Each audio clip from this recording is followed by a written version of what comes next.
Hindi mapakali si Elenita sa narinig mula kay Mama Anselma. Nasa kusina na siya at naghahanda ng merienda para kay Bernard. Kakatapos lang silang i-check up ni Bernard kanina nang biglang tumawag ang police station. Nais daw ng mga itong imbitahan siya para makuhanan ng statement tungkol sa aksidente. Pero ayaw niyang pumunta, sino ba namang bubuwit ang gustong pumasok sa bahay ng mga leon? Natatakot siya na kapag tumapak siya sa presinto ay makikilala siya ng mga pulis. Siguradong may picture ito ng wanted na si Elenita Capacia, baka hindi siya makakalabas pa kapag nangyari yon. Pero paano naman ang palusot na gagawin niya kay Mama Anselma ngayon? Wala na siyang pwedeng idailan pa, mabuti na ang pakiramdam niya, hindi na siya tulad noong nasa ospital pa siya. Nagbuntong hininga si Elenita pero agad namang inayos ang sarili nang makitang pumasok ng kusina si Bernard. Nagugutom ka na ba? Sorry at medyo natagalan, agad niyang tinapos ang paggawa ng sandwich at inilagay iyon sa plato. Ayos ka lang, Serena, tanong sa kanya ng binata, talagang doktor ito dahil sa talas ng pandama. Agad naman siyang tumango, oo naman, teka, gusto mo ba ng juice? Akma siyang magbubukas ng ref nang hawakan ni Bernard ang kanyang balikat. Nag-aalala ka ba sa pagpunta sa presinto? Hindi na lang ipinahalata ni Elenita ang nararamdaman. Medyo kasi naman hindi ako sanay makipag-usap sa mga pulis, ayoko ring naaalala ang nangyari sa akin sa bus. You mean sa inyo ni Gabriel? Oo, sa amin ni Gabriel. Bakit ba niya nakalimutan ang asawa, pero di rin naman kasi niya masisisi ang sarili. Makakaharap niya ang mga taong tinatakbuhan niya. I think dapat mo na silang kausapin ngayon. The police, they're just doing their job, at tayo bilang citizens ay responsibilidad naman ang tulungan sila. Bernard always makes it easy for her, kahit noong nasa ospital pa siya, pero hindi yata pa rin niya kahiya. Kailangan ko ba talagang pumunta? I think you should. Pero para hindi ka kabahan, sasamahan kita. Hindi may kakaila ni Elenita ang pagganang loob dahil sa suporta ni Bernard. Kung kasama nga naman niya ito mamaya ay siguradong magiging mas kapanipaniwalang siya nga si Serena. Thanks, Bernard, mas gagaan nga ang pakiramdam ko kung sasamahan mo ako. Ngumiti si Bernard, ang sinumang mahalaga kay Gabriel ay mahalaga rin para sa akin, he's like a brother to me. Salamat, Bernard, I really appreciate it. Kinuha niya ang plato ng sandwich at inilapag ito sa harap ng binata, kahit ito man lang ay magawa ko bilang pasasalamat sa'yo. They look good, tugon ni Bernard sabay kuha ng isang sandwich. Tinungo naman niya ang ref upang kumuha ng juice, nagsalin siya niyon sa baso at saka inialok yun binata. Ang hindi lang napansin ni Elenita ay nasa malapit na pala si Bernard, kaya naman natama ng baso ang kamay nito, kasabay noon ang pagkatapon ng juice sa damit ng doktor. Ay nako, sorry, agad siyang kumuha ng hand towels at pinunasan si Bernard, na mantsahan tuloy ng orange ang suot nitong white polo shirt. Okay lang, Serena, wala ito, may extra akong shirt sa kotse. Pero kasalanan ko, sorry talaga, nagpatuloy siya sa ipagpunas kay Bernard nang may tumikim sa may pinto, dahil sa matangkad si Bernard ay kailangan pa niyang iangat ang ulo upang makita kung sino yon. Ang kampa ng dilim na si Sebastian, ano naman ang ginagawa nito roon, nag-i-espiya kaya ito? Naglakad si Sebastian papasok ng kusina palipat-lipat ang tingin nito sa kanya at sa kay Bernard. Anong meron dito? Walang kagatol-gatol na tanong nito sa kanila. Natapunan ng juice ni Serena ang shirt ko, pare, pero okay lang naman. Si Bernard ang unang nagsalita, kinuha pa nito ang pamunas mula sa kamay niya. Tinapunan siya ng tingin ni Sebastian, oh, really? Tinaasan niya ng kilay ang bagong dating, wala kaming ginagawang masama, Sebastian. Tumawa ang kanyang fake brother-in-law, wala akong sinabing may ginagawa kayong masama, masyado kang defensive. Hindi ako defensive whatever, yun lang at dinaanan lang sila ni Sebastian habang nagbubukas ng ref at kumuha ng bottled water, pagkuay nagpaalam na kay Bernard, pero sa kanya ay hindi. He just looked at her and shook his head. Arg, nakakapanginig ng laman si Sebastian, wala itong ginawa kung hindi ang buwisitin siya. Suot ang magandang berdeng sundress na pinarisa ng puting sandalyas, ay tumayo si Elenita sa harap ng malaking salamin ng kanyang silid. Pinilit niyang hinanap ang nurse na Elenita na wanted ng mga pulis. Thank God, she can't see any trace of her old self. Ibang-iba ang hitsura niya, kahit nahirapan sa pagsunod sa makeup tutorial ay naging maganda naman talaga ang kinalabasan noon, siya mismo ay hindi na rin halos makilala ang sarili. Naalis ang kanyang atensyon sa salamin nang may kumatok sa pinto, nalaman niyang si Soleng iyon kaya pinapasok niya. Unang tingin pa lang ni Soleng ay agad na itong pumalakpak sa tuwa. "Wow, ang ganda mo, Ma'am Serena, as in super ganda," bulalas nito, walang bakas ng pagsisinungaling sa mukha ng babae. Talaga, opo, nakaramdam siya ng tuwa dahil sa papuring natanggap, mukhang iba na nga ang hitsura niya kaysa sa dati, kahit papaano ay nagkaroon siya ng confidence na hindi na siya makikilala pa ng mga pulis. Ano nga ba ang sadya mo rito? Tanong niya sa kawaksi. "Sus, nakalimutan ko tuloy ang sadya ko, ang ganda nyo kasi, pinapunta po ako rito ni Ma'am Anselma. Aalis na raw po kayo papunta sa presinto," sagot sa kanya ni Soleng. Huminga siya ng malalim at saka tumango, mukhang wala nang atrasan to, she has to face them now. Kasunod si Soleng ay naglakad na siya palabas ng kwarto, nasa taas siya ng hagdanan nang makita si Mama Anselma na nakaupo sa sofa sa ibaba, kausap nito si Bernard na naroon din sa katabing upuan. She gathered all her strength and walked down the staircase. Doon na siya napansin ng dalawa. What amuses her is that both Mama Anselma and Bernard looked surprised. Nagandahan din kaya ang mga ito sa kanya? Nasa huling hakbang na lang siya nang tumayo si Bernard. He went to her and offered his hand. Kahit kaya naman niyang bumaba mag-isa, ay tinanggap na rin niya ang kamay nito. Parang hindi naman magandang tanggihan niya ang pagiging gentleman ni Bernard. "You look great," bulong sa kanya ng doktor habang naglalakad sila papalapit kay Mama Anselma. Tipid siyang ngumiti at saka nagpasalamat sa binata. Si Mama Anselma naman ay malapad ang ngiting sinalubong sa kanya. "Ang ganda mo, hiha," bati sa kanya ng ginang, sinuklian naman niya ito ng isang matamis na ngiti. "Salamat po, Mama Anselma, pero mas nagpapasalamat po ako dahil sa suporta ninyo sa akin. Siyempre, sino ba naman ang magtutulungan kung hindi tayong magkakapamilya?" Bahagyang kinurot ang puso niya nang marinig ang salitang pamilya. Naalala kasi niya ang nanay at kapatid, kausap niya ang mga ito kagabi gamit ang bagong cellphone na binili. Hindi na niya natanggihan ang pangungulit ni Mama Anselma na bumili siya ng cellphone, dual SIM ang cellphone na nabili kaya ang isang SIM noon ang exclusive na pang-contact niya sa pamilya. Kung gaano siya nag-aalala para sa mga ito, ay ganoon din ang pag-aalala ng pamilya niya sa kanya. Natatakot ang mga ito para sa kanyang kaligtasan, pero tulad ng una niyang desisyon ay hindi siya susuko. Wala siyang planong magpakulong sa kasalanang hindi niya ginawa. Naglalakad na sila palabas ng bahay nang makita si Sebastian na nakatayo sa may kotse. Nakita niya ang bahagyang paglaki ng mga mata nito. Tama ba ang nakikita niya? Nagulat ba si Sebastian sa kanyang bagong ayos? Baka nagandahan, gusto niyang matawa sa naisip. Of course, hindi magagandahan ang tulad ni Sebastian sa kanya, he hates her. Hindi na lang niya pinansin si Sebastian at sumakay na sa kotse ni Bernard. Si Mama Anselma naman ay pumasok na rin sa sasakyan na minamaneho ng anak nito. Kahit hindi kalayuan ang presinto ay pakiramdam ni Elenita na milya-milya ang kanilang binyahe.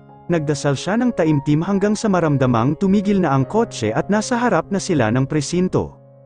Alam naman niya ang ibig sabihin ng connections, pero nang makita niya ang pag-eestima ng mga pulis sa kapapasok lang na si Mama Anselma, ay napagtanto niyang may kaya at kapangyarihan pala talaga ang mga Mijares sa San Lorenzo. Everyone knows the old lady and even Sebastian who's beside his mother. Maayos na maayos ang pagtanggap ng mga pulis sa mga ito.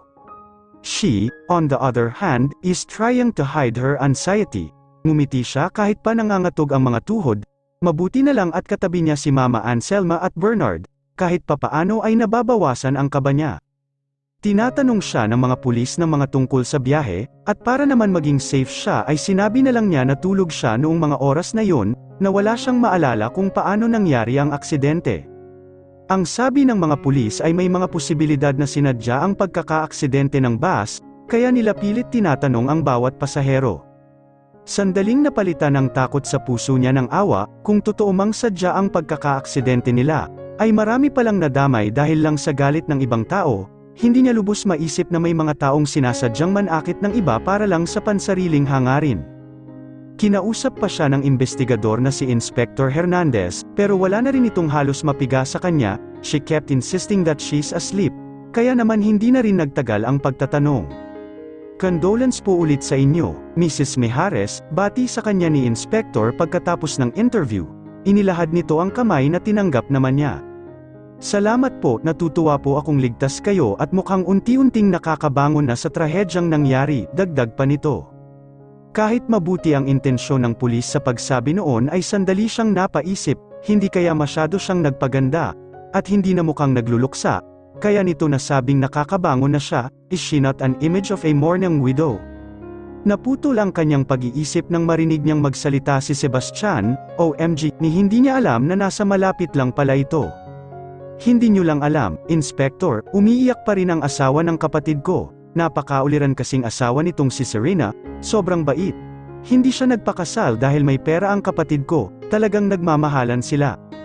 Oh how Elenita wanted to kick Sebastian on his balls, masyado itong nagtutunog sarkastiko, kaya naman tinapunan niya ito ng isang matalim na tingin, pero hindi na rin siya nagulat nang makitang tumaas ang gilid ng lobby ni Sebastian, he's damn sure playing games with her.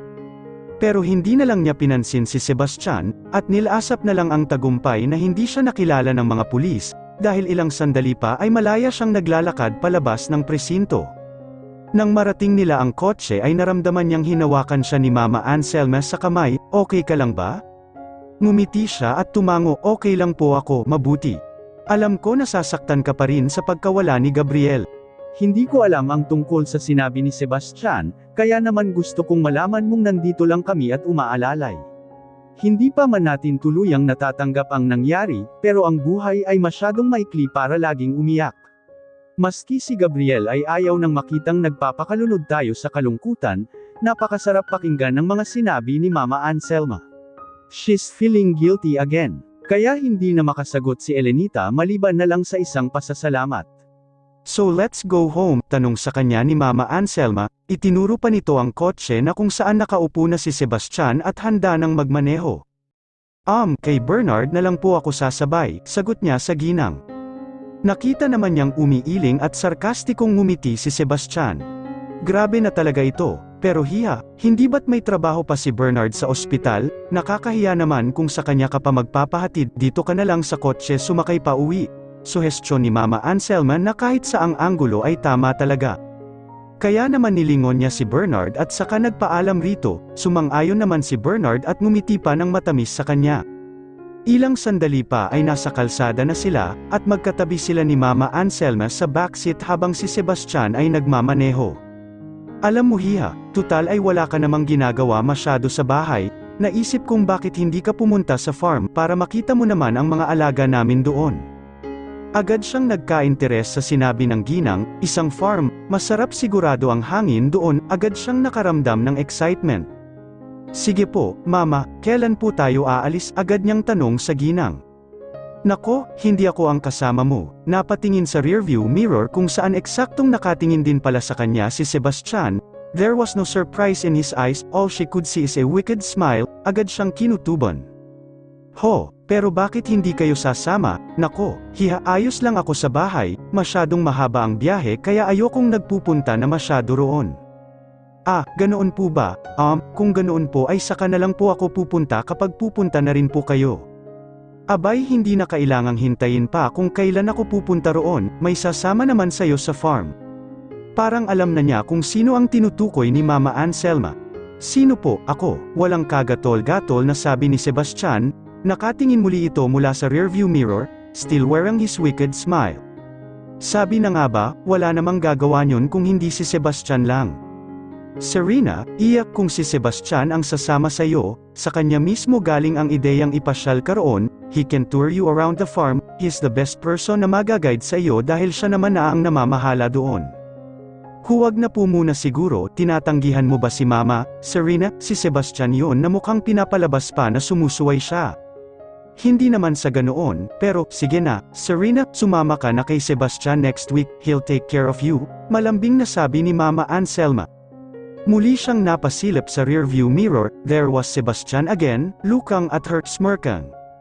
Huwag kang mag-alala, Serena, sagot ng kampa ng dilim na si Sebastian na nakangisi pa, tama naman si Mama, I'll take good care of you my dear sister-in-law. Hindi sila pwedeng magkasama ni Sebastian, God knows what would happen kung may iwan siya sa kamay ng walang pusong si Sebastian. I won't go over my dead body, muling nag-replay sa utak ni Elenita ang sinabi noong nakaraan. Bakit nga naman niya pahihirapan ang sarili? Alam niyang malaki ang inis sa kanya ni Sebastian, hindi niya pwedeng makasama ito ng isang buong araw. Excited, napabuntong hininga si Elenita nang lumapit si Sebastian sa sasakyan kung saan siya nakasandal. She's been there for quite a while waiting for him. Oo na, siya na ang hindi mapanindigan ang sinabi, siya na ang walang magawa sa pakiusap sa kanya ni Mama Anselma, kaya naman heto siya ngayon. Kinakain ang lahat ng pinangako sa sarili. Mag-aalas 7 na at kanina pa sila tapos mag-agahan, kaya naman akala niya ay aalis na sila ni Sebastian, kaya lang kahit tinubuan na siya ng ugat sa paa ay hindi pa rin ito lumalabas ng bahay, babalik na sana siya sa kwarto nang saktong lumabas ang damuho sa pinto ng garahe. Nilalaro ni Sebastian ang susi ng kotse sa kamay nito habang nakatitig sa kanya, akala ko ba hindi mo gustong pumunta sa farm, parang ikaw pa ang excited kanina ka pa rito ano? Kung pwede lang saksakan ni Elenita ng potassium chloride si Sebastian ay ginawa na niya. But she's not there to create more chaos, nandoon siya para magdeklara ng ceasefire, habang nakahiga sa kama niya kagabi. Ay naalala niyang siya ang nasa kompromiso ngayon, kaya naman hindi na niya dapat pang sabayan ang pagiging kontra sa kanya ni Sebastian, magbibigay na lang siya at magpaparaya, nakakapagod din ang makipagtunggali rito, mahirap na, baka top akin pa ang lalaki at ipa-background check siya. Mapapaaresto siya nang wala sa oras. Kung tutuusin ay pwede naman na siyang umalis na sa mga Mijares, umaayos naman na ang pakiramdam ni Mama Anselma, ang problema nga lang niya ay hindi niya alam kung saan siya pupunta, saan siya magiging ligtas, at least ngayon ay may ibang identity na siya, it could buy her more time, sapat na oras para makapagpalamig at makapag-isip pa ng paraan. Hindi naman, Sebastian, nakangiting sagot niya sa lalaki. Medyo excited lang ako sa hitsura ng farm, excited ka rin sigurong makita kung gaano kalaki ang mamanahin mong lupain, puno ng sarkasmong tanong sa kanya ng lalaki. Pero imbes na sagutin ito ng pabalang ay umiling lang siya, sa tingin ko, mali ang pagkakakilala mo sa akin, Sebastian, hindi ako ganoong klaseng babae, wala akong interes sa yaman ninyo. Lumapit si Sebastian hanggang sa ilang pulgada na lang ang lapit nito sa kanya, she could even smell his aftershave, she wished she could takpan ang ilong dahil nagsisimula na itong sabunutan ang brain cells niya, ang bango nito ay nagpapasexy sa kanya. Wala namang espesyal sa nakain mong breakfast siguro ano, tanong ni Sebastian. Anong ibig mong sabihin? Muling napaatras si Elenita dahil mas inilapit pa ni Sebastian ang katawan nito sa kanya, she could feel the cold steel of the car on her back. Sigurado kang ayaw mo sa kayamanan namin, wala akong sinungaling, gusto ko lang makita ang sinungaling. Sa inyo na ang sinungaling art pero hanggang sigaw sa utak lang ang kayang gawin ni Elenita, ni hindi niya kayang ipakita sa mukha na naiinis na siya sa kampa ng dilim na si Sebastian, kaya gamit ang buong kontrol sa sarili ay tumango na lang siya at saka nagbuntong hininga. Wala akong magagawa kung hindi ka maniniwala sa akin, hindi ko nahawak ang pag-iisip mo. Pero kung mayroon pang natitirang konsiderasyon sa puso mo, just treat me as someone who just got into a very tragic accident kahit yun lang. Nakita niya ang bahagyang paglaki ng mga mata ni Sebastian, mukhang hindi yata nito na-anticipate ang sinabi niya, at mukhang dahil din doon ay umatras ito at saka tinungo ang pinto ng driver's seat. Yes, pakiramdam ni Elenita ay nanalo siya sa pagkakataong iyon, she could see how Sebastian lifted his gaze away from her as if he just felt ashamed of what he did. Ngayon may idea na siya kung paano niya magagawang kontrahin ang pagtrato sa kanya ni Sebastian, she just got a glimpse of hope na magbabago ito, or if not, even para medyo bumaba ang tono niya. Sasama ka ba o tatayo ka lang dyan maghapon? Muntik nang mapatalon sa kinatatayuan si Elenita nang marinig ang pagtaas ng boses ni Sebastian, mukhang mali ang conclusion niya, isang malaking ampalaya si Sebastian, kahit mahilig siya sa gulay ay hindi niya kayang ubusin ang pait nito. The man is a crossbreed of arrogance and pain in the ass. Nandyan na, Sebastian, sana lang ay matuno na niya ito gamit lang ang malambing niyang boses na yon. Pero mas mauuna pa yatang matuno ang ice cap sa North Pole kaysa sa magaspang nitong ugali. Ayon kay Mama Anselma kaninang umaga, ay halos isang oras ang layo ng farm ng mga Mijares mula sa mansyon, it has been more than 30 minutes kaya naman ini-expect pa niya ang ilan pang minutong kasama niya sa biyahe si Sebastian. Weirdly, Sebastian didn't talk to her for the last 30 minutes, at kinatutuwa niya yon. At least, hindi siya mamroblema sa pagsagot dito, but just as she was enjoying her solitude ay bigla na lang tumigil ang sinasakyan nila. Napalingon siya kay Sebastian, anong nangyari? Bigla na lang tumigil, titingnan ko muna, lumabas si Sebastian at binuksan ang hood ng kotse. Lumabas na rin si Elenita para malaman din ang problema.